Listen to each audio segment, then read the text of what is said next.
We got another Age of Empires 4 game here. Got Kiljardi again, playing as the Japanese in the color teal. How about that order, guys? And in the color orange, playing as the Malians. It's core. Welcome everybody. Don't forget to give a like to the video, helps a lot. Make those. Subscribe if you haven't already. The channel is quite new, so if you haven't already, you have plenty of matches every single day. Coming to you for players like those. Kiljardi, a very aggressive player.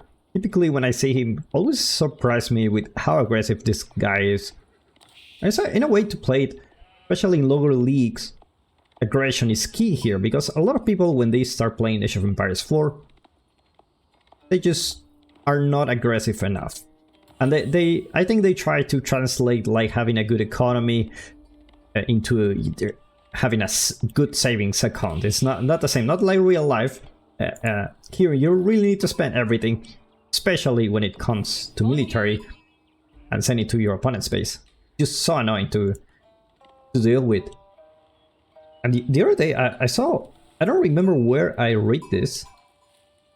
I think it was in a, yeah, it was on Twitch. I was watching Tips AOE. If you don't know him, he streams on Twitch almost every single day. It's a very competitive player, and one of the chat was saying that the average level on this game has gotten higher. Like whereas season 1 you will get like,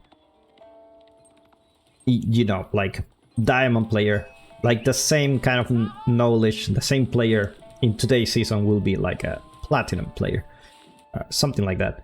So I think it's great. I think it's great that the player base is growing, knowledge is growing, and I don't know, it's just gonna make things look really, really interesting.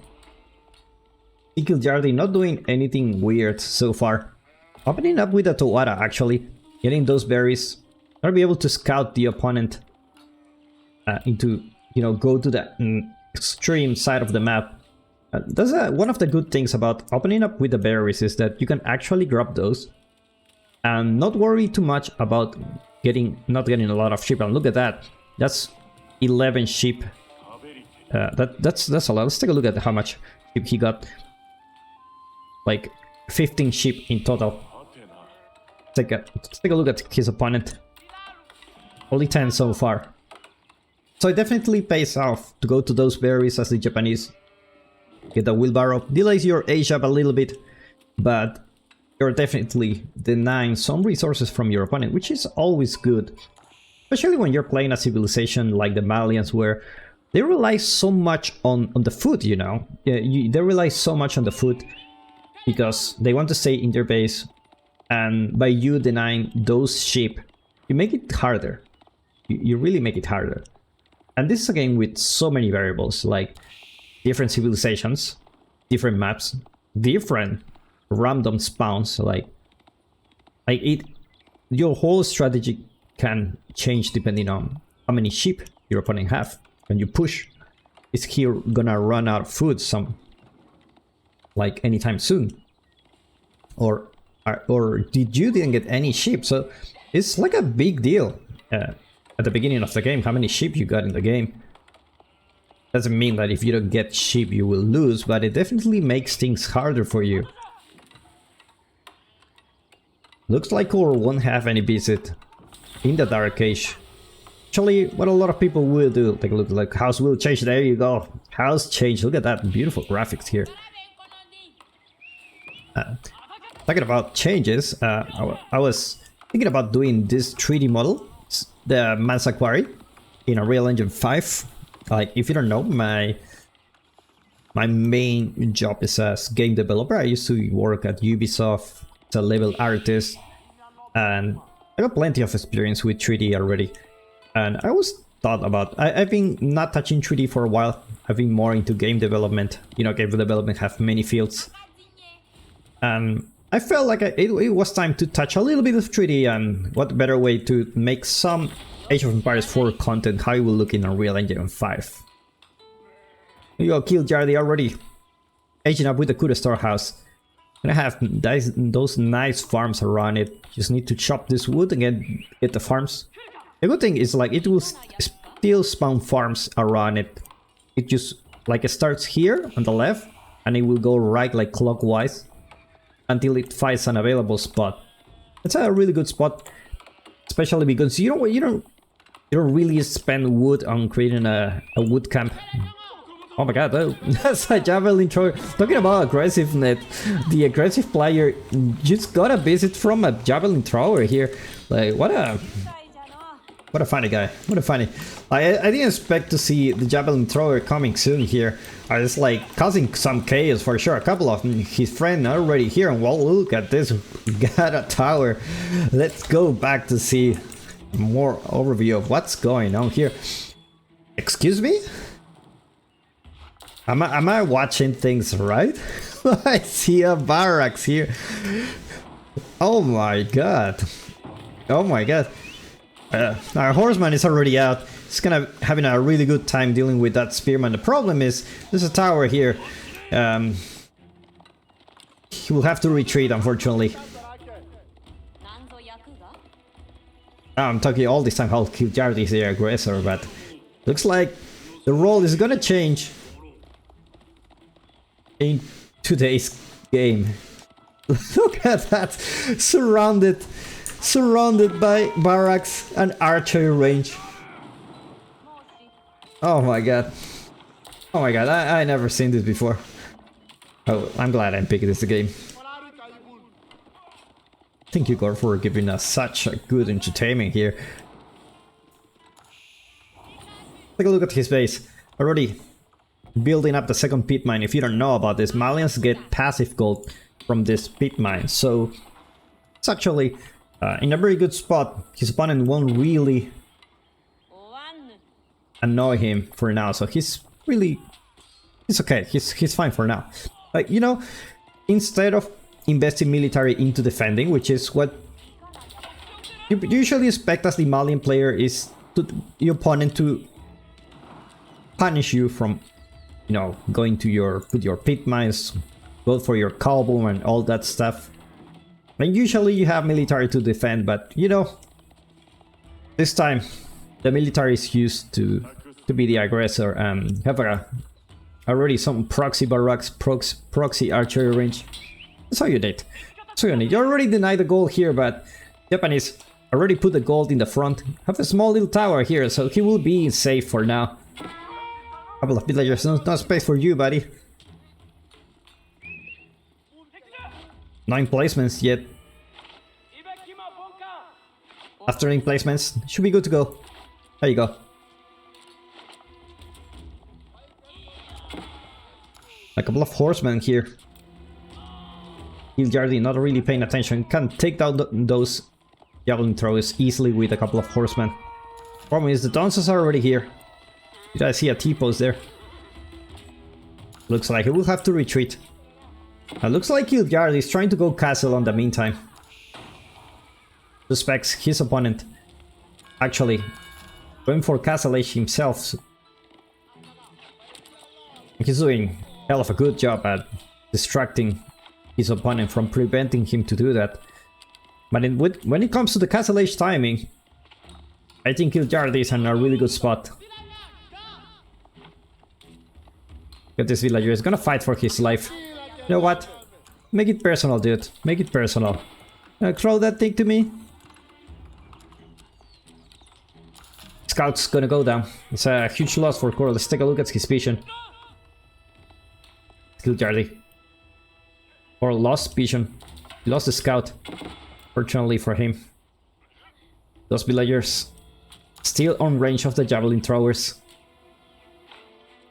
And while the floating gate is already being built, Kiljardi not being aware of it. He only sees, he already smells this, like, you know, so much gold coming from you and you don't even create a single honorable geisha, a single samurai. You gotta be going castle. And now he knows. Opponent is going castle age. Let's take a look at core. Where you have a bunch of cows here. We have a really nice spot here to put his landmark. Still a couple of more cows here. Villagers tired of eating sheep or cow. They just, you know, they are fasting for now.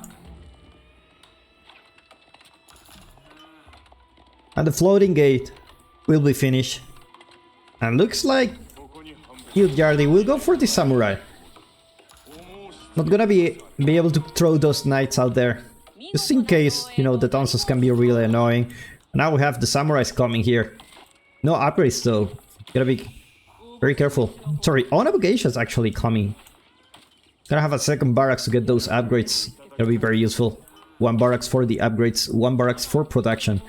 Especially the one with the Yoroshiro. Actually, the upgrades actually come really fast when it has the Yoroshiro. It comes really fast.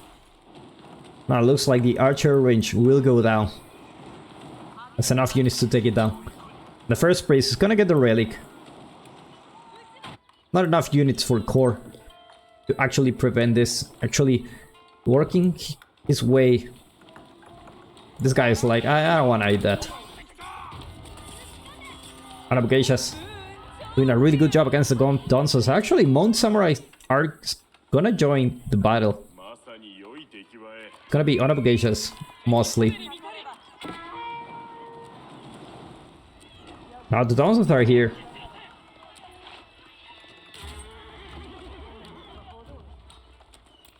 Look at this base. Beautiful base. Beautiful little proxy base. Priest. I mean, with the first relic, I have a bunch of them really close to each other here. At least two of them. His opponent already aging up with the Grand Fulani Corral to boost the food income. If you don't know what's going on here, let me explain to you why so many cows.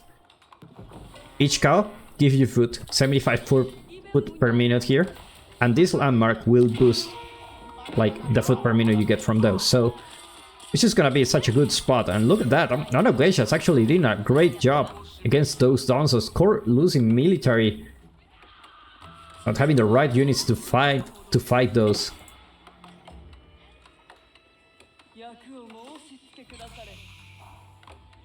Like a second relic already being picked. Two priests on the map. Musafati warriors are already being called. Definitely the right unit to deal with the Japanese.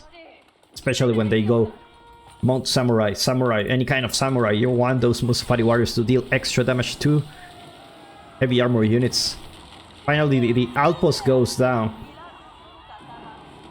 And now it's gonna be the barracks, but first let's deal with this mining camp. This is the Lost Boy. The Lost Boy. Farm looking good for Kiljardi.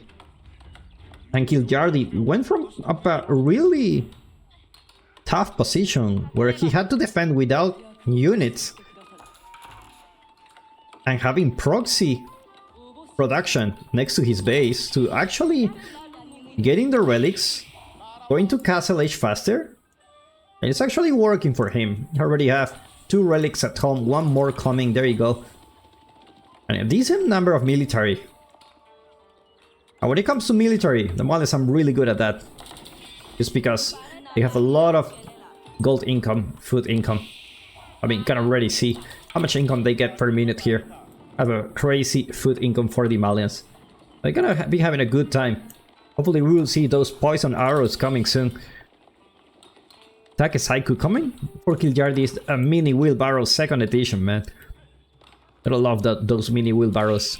The problem is in the feudal age when you're getting harassed, your villagers don't run as fast as you want. And you wish you had a regular wheelbarrow, but it really pays off in the later stages of the game to get those upgrades. Plus 3 melee attack actually coming for the Japanese. Look at that, how much? 10 damage each. There's no Bannerman yet.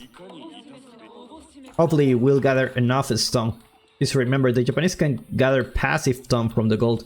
So basically 20% of all the gold you get goes to stone. So eventually he will have enough stone to upgrade this town center to a daimyo manor here. It's like it's only the Onabugeisha party here. No samurai allowed, no men allowed. Today's girls only night. Now that's a lot of obligations. The problem is, your opponent has most fire warriors, which are technically not the best unit to work against those obligations. And look at that, managed to kill 6 villagers in the blink of an eye. These are fast. These are really fast. Likely for core, the villagers are faster. And now those obligations are just in the base. This is crazy. This is really crazy. Couple of Mount Samurai here are gonna be taken down very fast. Kiljardi not really taking care of the obligations. They're just getting a lot of damage from those archers. But a lot of villagers are going down for core. 12 are already counting. 12, 13. Still, core with a decent military mass. Most of the warriors to deal with the Mount Samurai.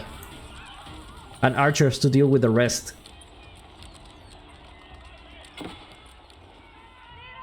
It looks like core will live another day, but not without having really huge losses.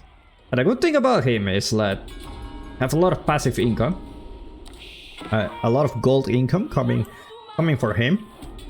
So that's definitely good, and a lot of food passive income. So it's gonna be in a really good spot when it comes to income. But Japan is gonna catch up soon.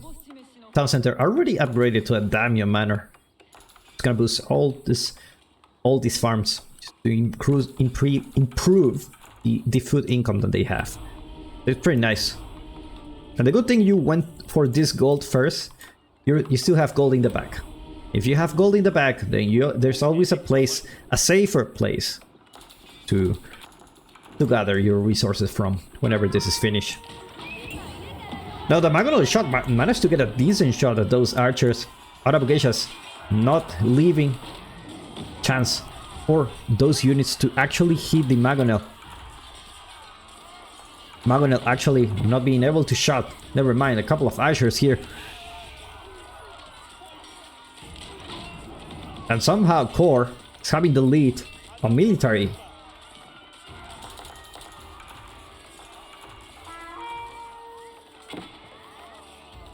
Looks like Kiljardi will manage to hold on this one. Maomao still alive. Also, secret side victory approaching. 9 minutes left. Plenty of time to stop it. See another stable going on. Let's take a look at that production. 4 with already 3 barracks, 4 archery range. Take a look at Kiljardi. 4 barracks, 2 stables. Are very similar to each other. Now there is an attack that is coming that is really scary. It's gonna be poison arrows. 3 damage over time for 6 seconds, and that's for each arrow, man. So this is gonna deal a lot of damage to Kiljardi. Luckily for him, Samurai has more range armor. 6 range armor. So it's very good.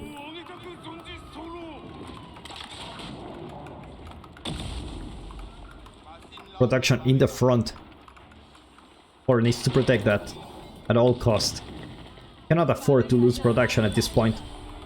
Like your wood needs to be used on units, more production buildings.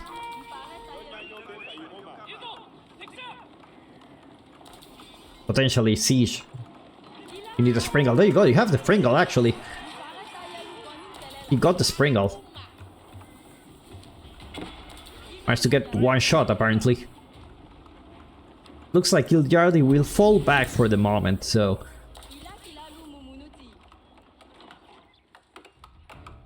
things start getting quiet here.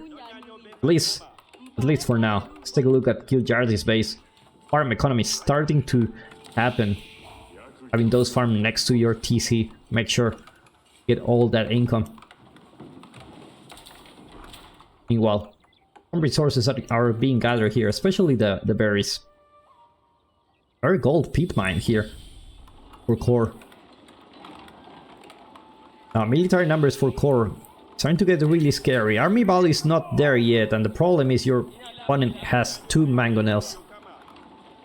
Sprinkles are also coming for him, so you need to be very careful to not lose your sprinkles. Potentially you want to have more than 2 sprinkles. I will give at least 4 for a fight like this, just to make sure at least you take down the mangonel or the opponent's sprinkles. Looks like the sacred site gonna be the capture. Villagers, not sure if they wanna go vegan or go to eat meat again. This is this part of the game where everyone goes vegan, probably except the Malians, but at this point, everyone loves vegetables. Mount Samurai, now with the raid here, managed to get 1 villager.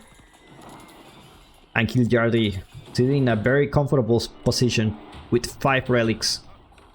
That's gonna give him a lot of gold income. Probably thinking about going. Core already have the formation here. Go back to the full screen. Mangonels managed to get a decent shot. Better be careful not to lose them. Sacred side victory approaching. Magonel gets a decent shot at all those Musafari warriors. Sprinkle still alive on the back, managed to take down 1 Magonel. Sprinkle goes down for Core. Another Sprinkle goes down for Core, and Core loses the siege battle. Magonel gets a decent shot here, and looks like Core surrendered. Kiljardi showing how he can also defend. He can attack, he can defend, he can do everything, guys.